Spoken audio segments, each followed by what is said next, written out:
আমি ঢাকা ৯-এ স্বতন্ত্র প্রার্থী হিসেবে মনোনয়নপত্র জমা দিয়েছিলাম। আজকে সেটার বাছাই পর্ব ছিল। বাছাই পর্বে আমার মনোনয়নপত্র গৃহীত হয়নি। আমরা সেই সিদ্ধান্ত আপিল করব। আপিলের প্রক্রিয়া আমরা ইতিমধ্যেই শুরু করে দিয়েছি।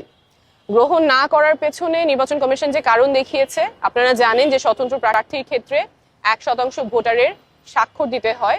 যা দরকার ছিল তার চেয়ে বেশি আমরা স্বাক্ষর জমা দিয়েছিলাম।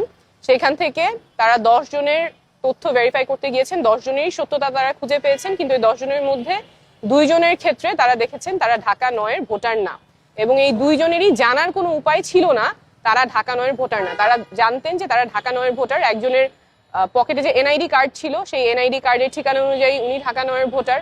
আরেকজনের বাসা খিলগাঁয়ে যেহেতু ঢাকা 9 এবং 11 দুইটাই আসন আছে, উনি জানতেন উনি ঢাকা 9-এর ভোটার, সেই বিশ্বাসে উনি স্বাক্ষর করেছেন, কিন্তু নির্বাচন কমিশনের তথ্য অনুযায়ী উনি ঢাকা 11-র ভোটার।